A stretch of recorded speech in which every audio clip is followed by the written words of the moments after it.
उस दिन जो आर्टिस्ट के लिए मुझे थोड़ा बहुत बुरा लगा था ना, वो भी नहीं लग रहा है। उस दिन लग रहा था कि थोड़ा बहुत मैंने बदतमीजी कर ली, बट नहीं की थी मैंने। अब वो यही डिजर्व करती है। मैं उनकी अभी चैट सिखाती हूँ, और उनका कल का तो रिकॉर्डिंग मैंने किया नहीं, बट वो रिकॉर्डिंग भी की होती तो आपको पता चल जाता है कि वो कैसे बात कर रही है और कैसे ट्रीट कर रही है। ये उनके चैट से जिसका बुकिंग था, उनका फर्स्ट बल्क बुकिंग था शायद, इसलिए उन्होंने बहुत कम रेट में वर्क किया था, मतलब हाफ से भी हाफ रेट में। और ये उनका जो मैंने उन्होंने लोकेशन भेजा था, उनके बाद मैंने 2 दिन बाद पेमेंट के लिए बोला था, तब उन्होंने कोई रिस्पॉन्स नहीं दिया। उसके बाद वो मुझे लिस्ट भेजती है कि ऐसे-ऐसे पेमेंट आए हैं, और मैंने 7 पर्सन बोला था, उन्होंने सिर्फ 4 जन का मेरे इसमें नाम लिखा, बाकी सबका अपने इसमें डाल दिया। ये चीज़ उनकी गलती हुई। उसके बाद भी मैंने उनको बोला कि आप जैसा लिस्ट भेजे हो वैसा ही वो आपको पेमेंट करेंगे ना। मैंने अपने लिस्ट के नाम भेजे, तो वो मुझे बोलती है कि उन्होंने ऐसे भी हिसाब भेजा है करके। उसके बाद वो उनका नंबर सेंड करती है। तो मैंने बोला कि आप जैसा लिस्ट भेजोगे वैसा ही वो हिसाब करेंगे ना। आप अपने लिस्ट में अगर उनका नाम ऐड किए रहेंगे तो वो मुझे पेमेंट क्यों करेगी?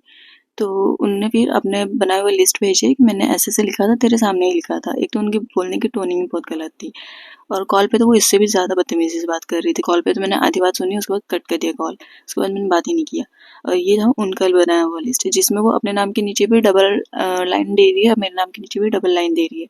तो वो सामने वाली आर्टिस्ट क्या समझेगी वो किसका किया हुआ वर्क है? उनकी भी गलती नहीं है ना। अब ये वो आर्टिस्ट को बोलिए कि मैं उतनी देर रुकी थी, तो मेरा इतना कम कैसे आएगा? मैंने इतना अगर उसको पे कर दूँगी तो मेरा क्या बचेगा?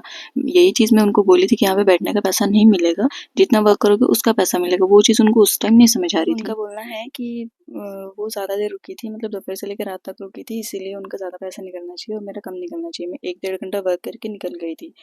तो मेरा बोलना यही था, मैं वहाँ पे भी बोली थी उनको कि यहाँ पे बैठने का पैसा नहीं मिलेगा, वर्क करने का मिलेगा। तो आप वर्क करने के बजाय पंचायत करोगे तो यहाँ पे पैसा थोड़ी मिलेगा उसका।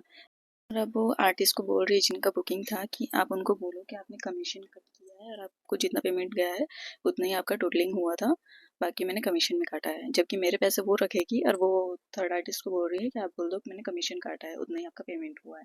मतलब ऐसे भी लोग होते हैं। किसी और की मेहनत का पैसा आप रखोगे और लोगों को बोलोगे कि मैंने कमीशन काटा है। कुछ टाइम पहले वो यही बातें मुझसे डिस्कस कर रही थी कि मेरा बिजनेस नहीं चल रहा है, बहुत ये हो गया है, मतलब कंडीशन सही नहीं है।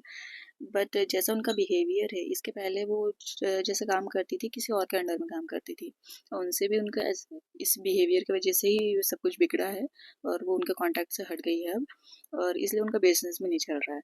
बट ये चीज़ गलत है ना। अगर जब आप सही से काम नहीं करोगे तो आपका काम कैसे चलेगा? आप किसी और का पैसा रख ले रहे हो और उसको बोल रहे हो कि कमीशन में कट कर लिए, जबकि वो किसी और की मेहनत का पैसा है। उसके बाद आप सोच रहे हो कि आपका बिजनेस चल जाए, तो ऐसा थोड़ी होता है।